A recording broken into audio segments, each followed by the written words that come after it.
재판부는 국민의 알 권리 충족 필요성과 공정한 재판 및 피고인에 대한 무죄 추정의 원칙 등을 고려하여 비디오 녹화 및 사진 촬영을 허가하였습니다. 피고인 윤석열 입정시키십시오.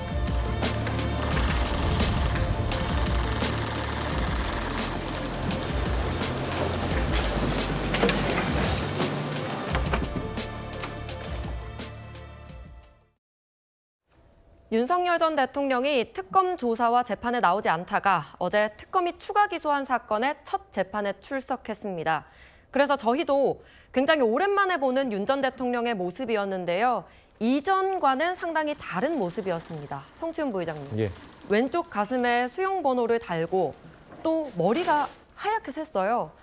눈에 띄게 살이 빠진 모습도 있었는데 좀 보고 놀라진 않으셨습니까? 저는 놀랐다기보다는 건강하신 모습 같아서 다행이다는 생각을 했습니다. 건강하다고요? 윤석열 전 대통령의 국정 운영 철학이나 가치나 방향이나 그리고 비상계엄이나 그리고 탄핵이나 이런 것들에 대해서 저는 반대되는 입장을 표해왔던 사람입니다만 윤석열 전 대통령이 건강하시길 바래왔습니다. 그렇기 때문에 건강하신 모습으로 재판을 끝까지 받아야 법의 심판을 오롯이 감당할 수 있다고 생각하기 때문에 지금 뭐 보수 진영에서는 일부 수척해졌다라는 말씀들을 하시는데 수척해졌다기보다는 뭐 규칙적인 생활도 하고 본인 말에 의하면 변호사 접견도 계속하는 게 운동을 위해서 계속 나가고 있다라고 말씀하시는 걸로 봤을 때 건강해지신 것 같다는 생각이 들어서요. 충분히 지금 보석 신청을 위해서 나왔습니다만 저런 건강한 모습을 보였다는 점 그리고 저 보석 신청을 위해 나오기 전까지는 11번 연속이나 재판에 불응했다는 점 등을 비추어 봤을 때는 아마 이 보석 신청의 이 주장이 겉모습과 달리 아마 받아들여지지 않을 것이라는 말씀 드리고 싶습니다. 윤 전 대통령이 공개 재판 때는 말을 아꼈는데 보석 신문은 카메라 없이 진행이 됐거든요. 18분가량 직접 발언을 하기도 했습니다. 구치소 상황 그리고 건강 이야기가 주된 내용이었는데 강전의 대변인님. 어제 한 말 중에 이 1.8평 방 안에서 서바이벌, 그러니까 생존 자체가 힘들었다. 이 말이 좀 주목되더라고요. 그렇죠. 뭐 전직 대통령들께서도 몇 차례 수감이 되셨는데 그때에 비해서 조금 시설이 열악한 것은 사실로 보입니다. 그런 부분들 그리고 좀 말하자면 특검으로부터 여러 가지로 정치적인 수사를 받고 있다. 그런 것들도 정신적으로 어렵다라는 이야기들도 아울러서 한 것이 아닌가라는 생각이 들고요. 보석 신청을 한 이유는 일단 그러니까 당뇨 같은 게 있다라는 이야기들도 하고 있는데 어제 이제 영상 보셨겠습니다만 실상 보석은요 이렇게 좀 병이 있는 것들도 중요하게 다뤄지지만 나이가 좀 많았을 때 이럴 때 보석의 가능성이 좀 높아지는 부분들도 있거든요. 근데 윤석열 전 대통령이 지금 외적으로 보았을 때는 처음에 수감되었을 때보다 훨씬 조금 늙어 보이는 듯한 나이가 많아 보이는 듯한 모습들이 있는 것도 보석 과정에 있어서 이 모습을 판사에게 직접 보여줘야겠다는 생각도 한 것이 아닌가 싶습니다.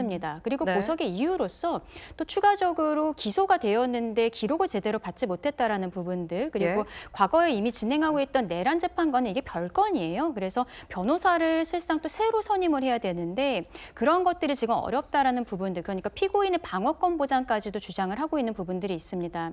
재판부에서는 보석 같은 경우에는 바로 결정이 내리지 않을 수도 있어요. 뭐 극단적으로는 1심 판결을 내릴 때 그제서야 보석도 같이 결정을 내릴 수 있는데 어제 재판부도 조금 신중하게 검토를 하겠다라고 이야기한 것을 보면은 보석 결정도 바로 나오지는 않을 것 같다. 앞으로의 재판 상황들도 좀 지켜보지 않을까 재판부에서 그렇게 생각합니다. 보석 가능성은 어느 정도로 보십니까? 저는 이제 뭐 10년 이하의 징역에 처해질 수 있는 범죄라든지 이런 것들을 보았을 때는 이게 원칙적으로 보석이 원래 되어야 되는 것이 아닌가라는 생각도 들어요. 다만 근데 이제 별건으로 진행되고 있는 내란 재판이라든지 이런 것들은 혐의가 워낙 중하기 때문에 재판부에서 고민이 깊을 것이라고 생각을 합니다.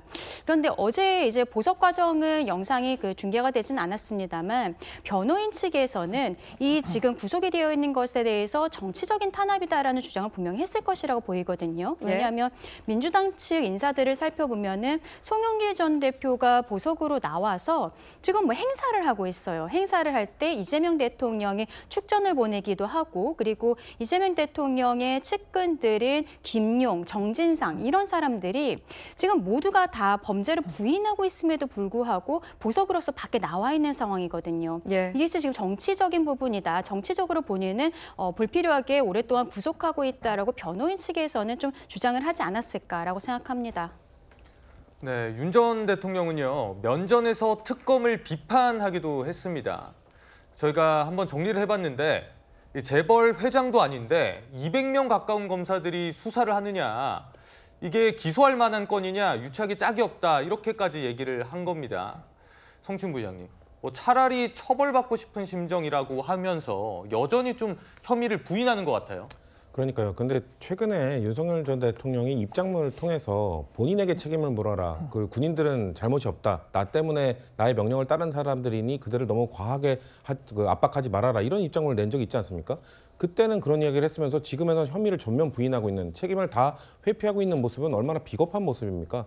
본인이 지적했던, 본인 때문에 부당한 지도자를 만나서 명령을 따랐을 뿐인데 수십 년간의 군인의 커리어가 망가진 사람들, 그 수십 년, 수백 명의 군인들이 지금 커리어를 망칠 위기에 처했는데도 불구하고 끝까지 저렇게 무책임하게 검찰들이 본인을 압박하고 있을 뿐이지 나는 지은 죄가 없다. 지금 뭐 뒤에도 다루겠지만 계속 군인들에게 피해를 책임을 넘기고 한덕수 총리에게 책임을 넘기고 전부 다 밑에 사람에게 책임을 넘기고 있어요. 끝까지 이렇게 뻔뻔하고 무책임한 모습을 보이고 있는 전직 대통령을 바라보면서 저는 상대 지정에 있던 저희보다 저 사람을 따랐고 저 사람에게 충성했던 사람들이 더 개탄스럽게 바라보지 않을까, 그렇게 바라봤습니다.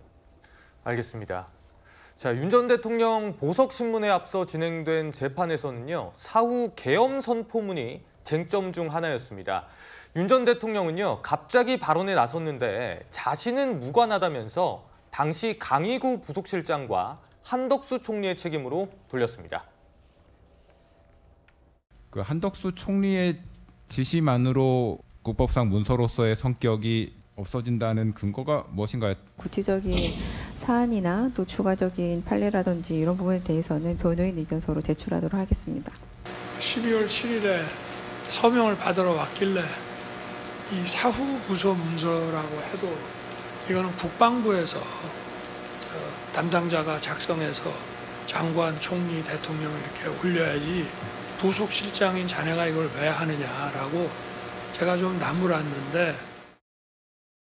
네, 사후 계엄 선포문의 성격을 묻는 재판부 질문에 변호인이 제대로 답하지 못하자 직접 나선 건데요. 박민영 대변인님. 네. 그러니까 윤 전 대통령 얘기는 이 강의구 부속실장이 자기가 담당자도 아닌데 계엄 선포문을 작성해서 좀 질책했다. 그리고 한덕수 총리에게 좀 책임을 떠넘기는 듯한 그런 모습이었어요. 네, 이게 뭐 정치적으로 보자라고 하면은 책임을 떠넘겼다라고 해석할 여지도 있겠습니다만 법리적으로는 사실관계를 확인하기 위해서 직접 발언을 한 것으로 저는 생각이 됐습니다. 왜 그러냐면 이미 윤석열 전 대통령 같은 경우에는 이 국무회의 의결 절차 자체에 결함이 있었기 때문에 그런 부분들에 대해서도 지금 재판을 받고 있는 상황이거든요. 다만 이 사후 계엄 선포문이라고 하는 것 자체는 작성의 주체가 법적으로는 국무총리가 맞습니다. 국무총리가 국무회의를 제청하도록 되어 있는 것과 마찬가지로 의무를 다하는 부분들이기 때문에 그 작성의 주체가 부속실장이 되는 것은 적절하지 않았다라고 하는 것이고, 그런 부분들을 지적을 했다라고 하는 이야기를 하는 것으로 생각이 되거든요. 예. 한덕수 전 총리 역시 마찬가지로 사후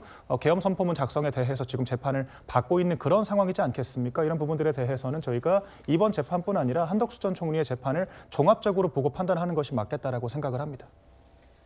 법원은 주 1회 또는 2회 기일을 잡아서 신속하게 진행하겠다고 밝혔습니다. 우선 보석 여부부터 지켜보시죠.